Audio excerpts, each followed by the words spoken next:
നമസ്കാരം, മലയാളി വാർത്തയിലേക്ക് സ്വാഗതം. രാഹുൽ പുറത്തിറങ്ങുമ്പോൾ ഇനി അകത്തേക്ക് പോകുന്നത് മുഖ്യമന്ത്രിയുടെ മകൾ വീണ വിജയനായിരിക്കുമെന്നാണ് കോൺഗ്രസ് നേതാക്കൾ പ്രതികരിച്ചിരിക്കുന്നത്. കാരണം മുഖ്യൻ്റെ മകൾ വീണയുടെ കമ്പനി എക്സാലോജിക്കിന് കൂടുതൽ കുരുക്ക് മുറുകുകയാണ്. രജിസ്ട്രാർ ഓഫ് കമ്പനീസിൻ്റെ നിർണായകമായ ഒരു റിപ്പോർട്ട് തന്നെയാണ് പ്രമുഖ മാധ്യമമായ ഏഷ്യാനെറ്റ് നിലവിൽ പുറത്തുവിട്ടിരിക്കുന്നത്.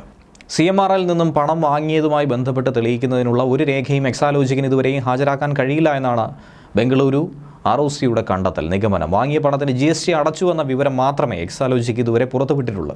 പിഴയും തടവ് ശിക്ഷയും കിട്ടാവുന്ന കുറ്റകൃത്യമായി തന്നെയാണ് ഇതിനെ വിലയിരുത്തുന്നത്. ഈ വകുപ്പുകൾ പ്രകാരം എക്സാലോജിക്കിനെതിരെ നടപടി സ്വീകരിക്കുമെന്നാണ് പ്രാഥമിക അന്വേഷണ റിപ്പോർട്ടിലൂടെ പറയുന്നത്. കോർപ്പറേറ്റ് അഫയേഴ്സ് മന്ത്രാലയത്തിൻ്റെ വളരെ വിശദമായ അന്വേഷണത്തിലേക്കാണ് ഈ ROC റിപ്പോർട്ട് നയിച്ചിരിക്കുന്നത്. വളരെയധികം ദുരൂഹതകൾ ഈ റിപ്പോർട്ടിലുണ്ടെന്നാണ് മനസ്സിലാക്കാനും കഴിഞ്ഞിരിക്കുന്നത്. മാധ്യമങ്ങൾ റിപ്പോർട്ട് ചെയ്യുന്നതനുസരിച്ച് സോഫ്റ്റ്വെയർ സർവീസ് ആവശ്യപ്പെട്ട് CMRL പരസ്യം നൽകിയതിൻ്റെയോ ഇടപാടിന് മുമ്പോ ശേഷമോ CMRLോ അല്ലെങ്കിൽ എക്സാലോജിക്കോ നടത്തിയ ആശയവിനിമയത്തിനുള്ള രേഖകളോ ഒന്നും സമർപ്പിച്ചിട്ടില്ല എന്നാണ് ബംഗളൂരു രജിസ്ട്രാർ ഓഫ് കമ്പനീസ് നടത്തിയ അന്വേഷണത്തിൽ എക്സാലോജിക് CMRL ഇടപാടിനെ പറ്റി പരാമർശിക്കുന്നത്. കരാറ് പോലും എക്സാലോജിക്കിന് നൽകിയിരിക്കുന്നോ CMRLന് കിട്ടിയിരിക്കുന്നോ എന്നൊന്നും തന്നെ ഹാജരാക്കാൻ കഴിഞ്ഞിട്ടില്ല എന്നും പറയുന്നുണ്ട്. കിട്ടിയ പണത്തിന് GST അടച്ചിട്ടുണ്ട് എന്ന് മാത്രമുള്ളൊരു രേഖ മാത്രമാണ് നിലവിലുള്ളത്. എന്തിനു പണം കിട്ടിയെന്നും എന്തിനാണ് അത് ചിലവഴിച്ചതെന്നും എന്തിനു വേണ്ടി പണം നൽകിയെന്നും ഒരു തെളിവും ഇതുവരെയും എക്സാലോജിക്കിന് ഹാജരാക്കാൻ കഴിഞ്ഞിട്ടില്ല എന്നും കുറ്റപ്പെടുത്തലുണ്ട്.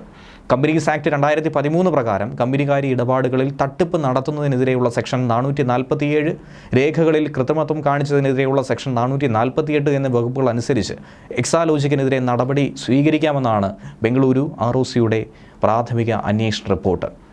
വളരെ ഗുരുതരമായൊരു കുറ്റമായി തന്നെയാണ് ഇതിനെ നോക്കിക്കാണുന്നത്. കൂടുതൽ അന്വേഷണങ്ങൾ നിലവിലുണ്ടാകും എന്ന് തന്നെയാണ് പ്രതീക്ഷിക്കുന്നത്.